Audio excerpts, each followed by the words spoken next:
Is it time for a nap? No, not time for a nap. No, he's just cracking jokes. Because our next guest, a very special part of the Wellness Couch podcast network, because she fills a niche that is relevant to every single one of us.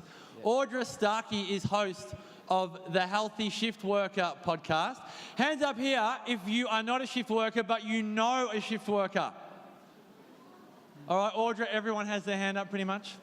You are going to tell every one of your friends and family to listen to the Healthy Shift Worker podcast, because most shift workers are being taught how to be unhealthy.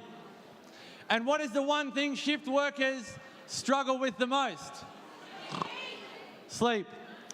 And so we have Audra Starkey, certified nutritionist, host of the Healthy Shift Worker, sleep specialist, to present at the Wellness Summit. Would you please give welcome to Audra Starkey? Well done, Audra.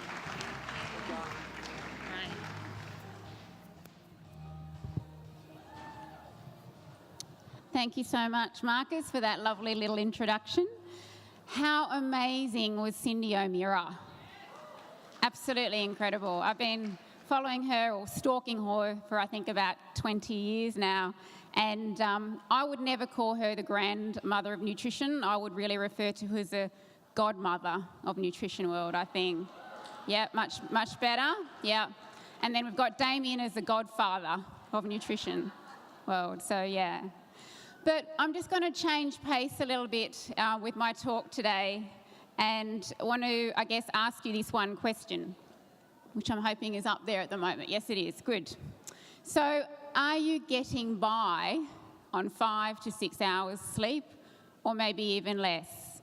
Yep, I see a raise of hands. Yep, there's quite a few of you. Yeah. Yep, so maybe you're burning the candle at both ends, high stress job, something like that. Yep. Any new parents in the room? You guys will be able to resonate. Yep. Any shift workers in the room? Yep, got a few. Yep, I know you guys are going to pin your arms and your legs and your everything up when I ask that question. But it's quite surprising, because according to the latest research, a staggering 40 to 50% of Australians are actually suffering from some form of insomnia at some point in time. And when I'm referring to insomnia, it's that inability to be able to fall asleep, stay asleep, or maybe even a combination of both. So that's half the population of Australia. And currently, I think the population is about 24 million people. So that's 12 million people that are struggling with their sleep. It's a bit concerning, isn't it?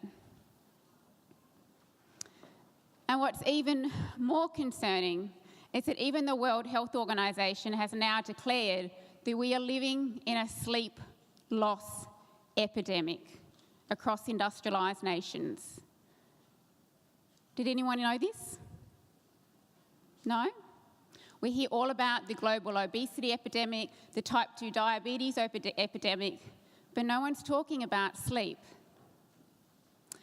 And I guess even as far back as 2011, I think it was, the Australian Bureau of Statistics was saying that over 1 million Australians were taking some form of medication, whether that's anti-anxiety, anti-hypnotic or anti-sedative medication, to help with their sleep. That's over 1 million Australians. And as a clinical nutritionist, this really does concern me, because a lot of these medications are things like antihistamines, antidepressants, and benzodiazepines. And none of these medications are designed for long-term use, and they also come with some nasty side effects long-term. Marcus, got a minor technical. Where is that? That's definitely not part of my slides, but I'll try and carry on. Oh, I think that's it. Am I back up and running? There, cool. All right, now have we all heard of the Guinness World Records? Guinness Book of Records, yep. renowned for doing some pretty crazy stuff, yeah? Well, they are no longer recognising any attempts to break the sleep deprivation record, which I think is quite interesting given we know the crazy stuff that they do. In fact, I was reading something fairly recently about a guy going up in a hot air balloon, 120,000 feet in the air, and then they allowed him to jump out of this hot air balloon in a capsule, catapulting back to Earth at 1,300 kilometres an hour. They let him do that, but they deem sleep deprivation and the effects far more far-reaching, I suppose. Surprised? Yep. So in the next few minutes or so, I just want to share with you 3 things that can happen to us as a consequence of ongoing sleep deprivation. Now, I'm just going to share 3 things, but really I could probably talk to you all afternoon, except I'm on a time limit, and I know Marcus will probably come up here and scoot me off the stage, so I will keep it to 3, but I could really talk about this quite a lot because I'm quite passionate about it. And why am I so passionate about it? I train as a clinical nutritionist, but I'll tell you why. It's because my background is all about sleep. I spent 2 decades working shift work, which has a lot to do with sleep deprivation and sleep disruption. My background's in the aviation industry. I spent 2 decades working as ground operations, most recently for Qantas. This photo that you're seeing here was taken at the end of 2014. It was actually a bit of a sad day, but I put my hand up to take a voluntary redundancy so I could actually go back to university and study. But I'm sitting in the cockpit of an Airbus A330 there, and I know it looks like I know how to fly that thing, but trust me, I've got no idea. Which is probably just as well, because you wouldn't want to tarnish Qantas's perfect safety record. But the thing that I've, I guess, sort of found over the years is this thing. When we don't eat well, we feel like crap. Yep. Agree? Yep. But when we don't sleep well, we can barely function. I want you to really sit there and digest that, because that's really the difference between the two. So I just want to share, as I said, 3 things as a consequence of ongoing sleep deprivation. And number 1, it prevents our brains from being washed. Now, I know that actually doesn't sound like a good thing, but trust me, you really want to undergo this brainwashing process. Because what happens is when we're actually asleep, you've all heard of the lymphatic system? Yep. The lymphatic system is actually operating 24/7, and it removes a lot of the toxic waste products from our body 24/7. But the thing is, our brain actually doesn't have any lymph in our brain. It has something else called the glymphatic system. So when we're asleep, this glymphatic system kicks into gear, actually 10 times more active when we're asleep. And amazingly enough, our brain cells shrink in size by 60% to allow the cerebral spinal fluid of our brain to go washing around and remove a lot of the toxic waste products that have accumulated during the day. And no doubt you've probably all heard of like Alzheimer's. Well, there's a protein that this brainwashing process undergoes that actually removes when we're asleep. It's called beta amyloid protein.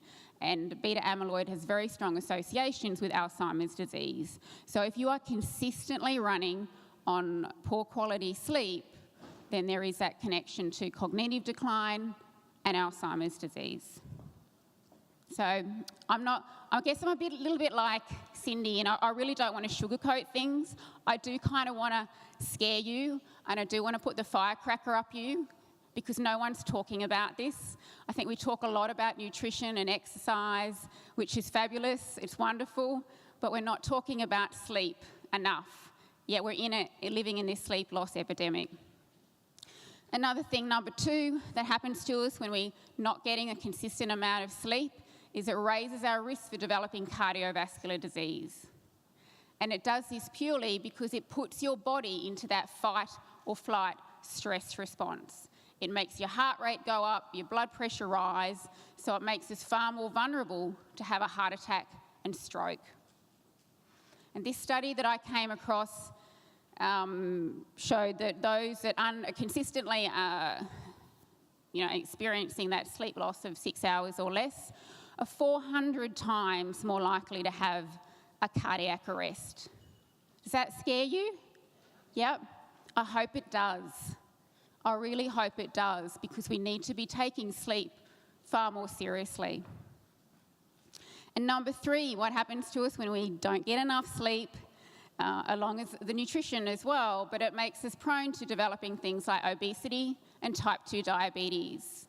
And it does this because sleep deprivation is like an endocrine disruptor, meaning it disrupts our hormones. And we heard from Andrea this morning about the women's hormones. I'm not going to go down that track. She's already done that. But 2 hormones that I want to talk about is insulin and cortisol. When we don't get enough sleep, our bodies produce less insulin. Insulin is vital at keeping our blood glucose levels stable.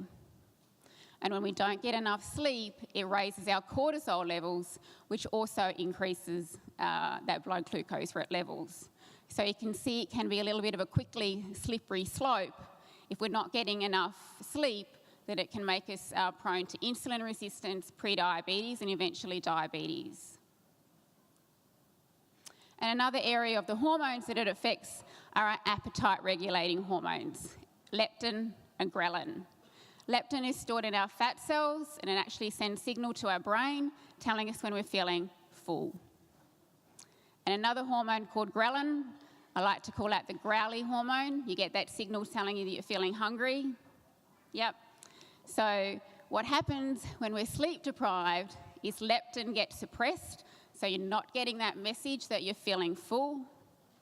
And ghrelin, that tells you you're feeling hungry, gets increased. So you're getting these mixed signals of hormones telling you that I'm hungry and you're not necessarily hungry, and so forth. And of course, it increases our sugar cravings. I'm sure you can probably all relate to this image. Yep. So that salad on the left-hand side, is it the left for you guys? Yes, it is. On the left-hand side, never looks as appealing as a chocolate cake when you're tired. Yep.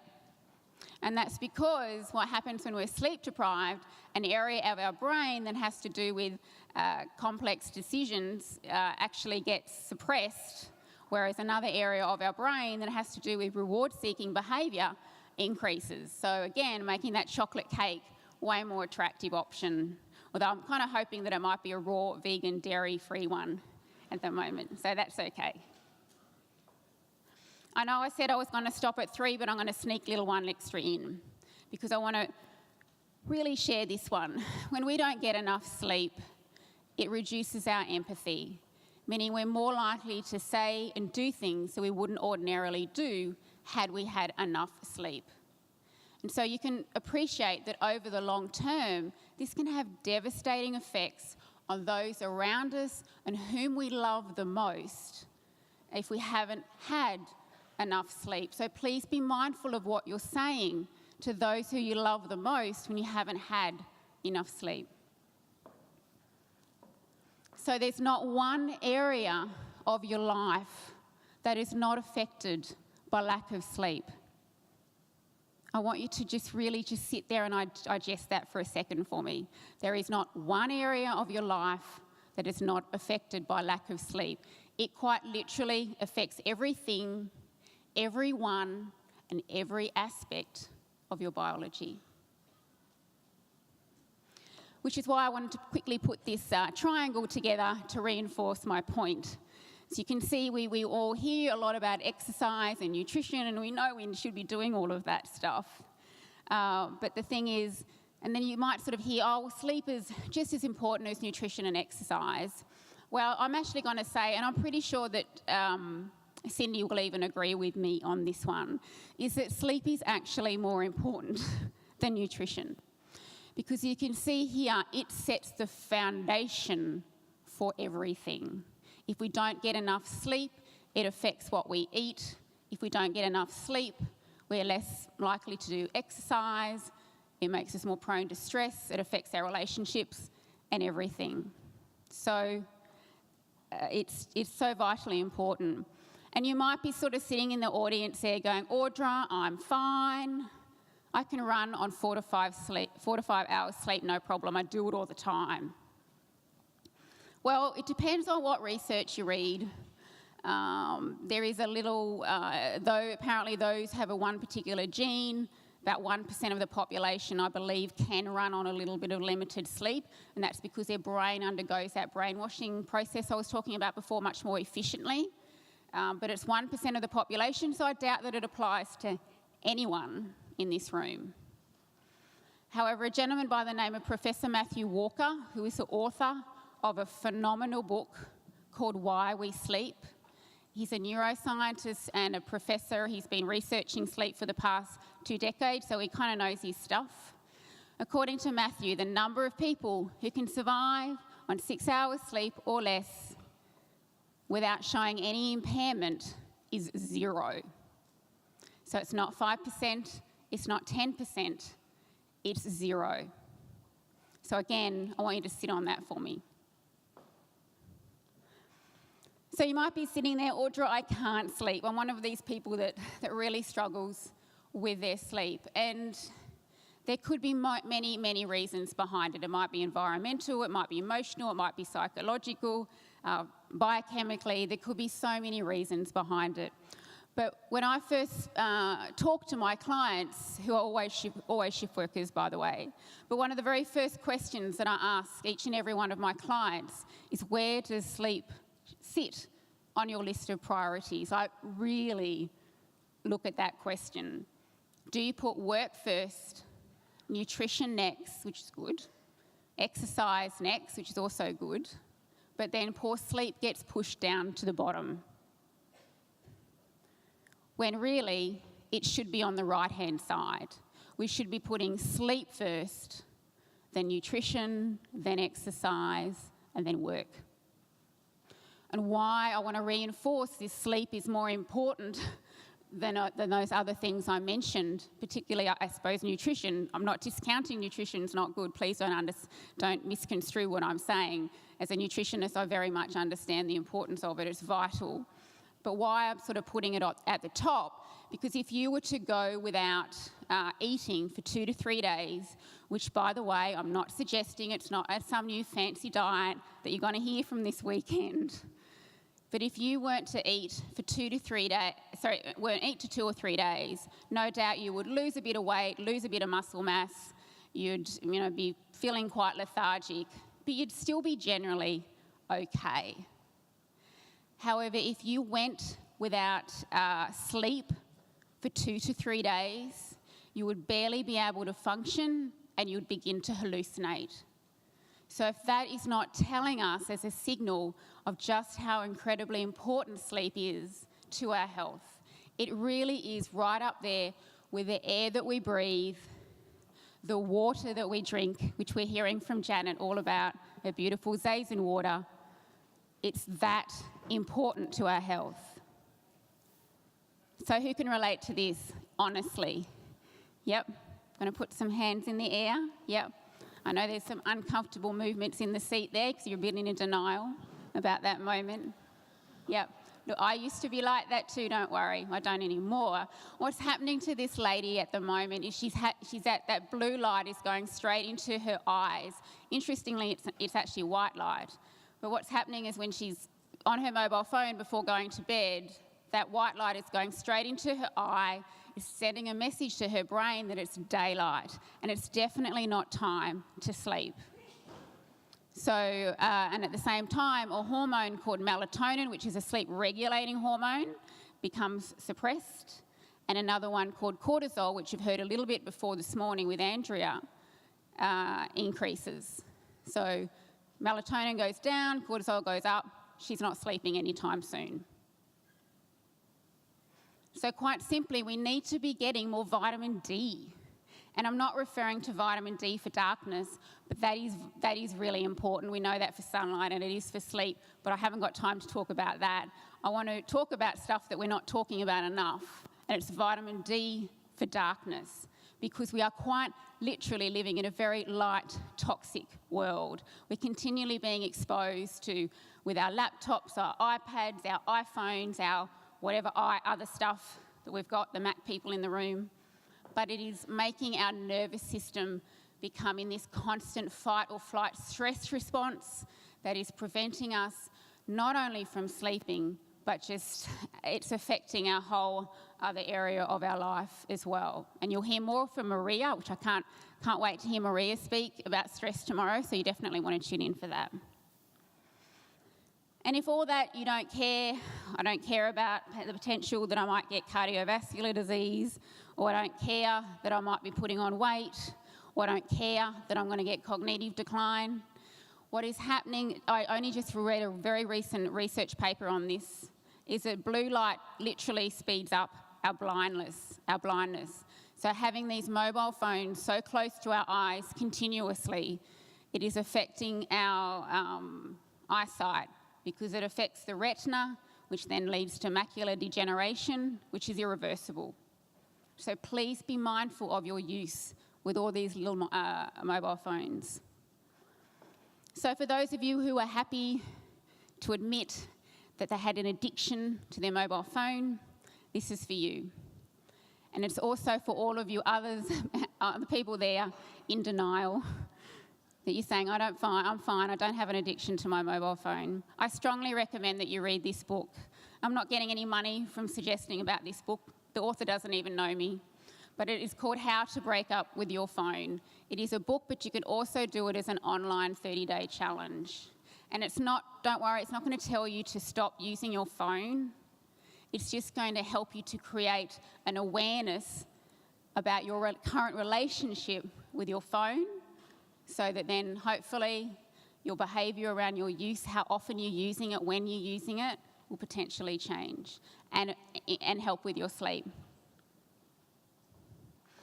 So sometimes I think we really do overcomplicate our health when we, just go straight to the pills and so forth. But when it comes to sleep, one thing I think we've sort of forgotten is that sleep is a form of relaxation.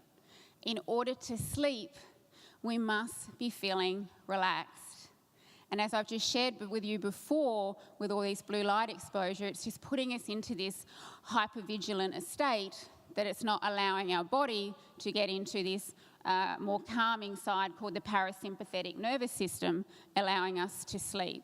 So it's about giving our bodies time to wind down so that we actually can sleep. And so I just want to leave with you this parting comment. Getting enough sleep is not a sign of laziness. So for those of you who are really burning the candle at both ends, it's okay to do it occasionally, but if you're doing it continually and constantly, as you know, as I've just shared with you, it affects our health in so many ways. So when you walk away tonight or this afternoon, I want you to give yourself permission to rest. You just heard an amazing talk from Mrs. Self-Care herself, Kim Morrison, all the importance of self-care. Well, I want to tag on to that when it comes to sleep.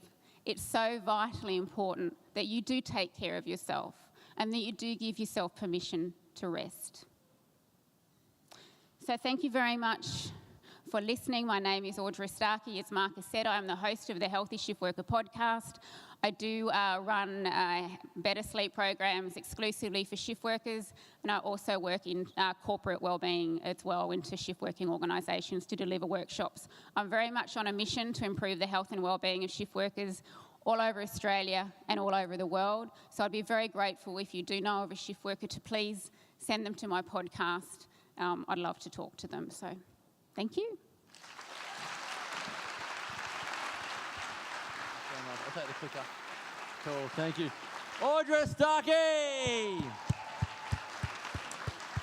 And I couldn't help but think when she was talking about, while I was thinking of the analogy, there's no use putting good fuel in the car all day long, 3 times a day if you never give the car any rest.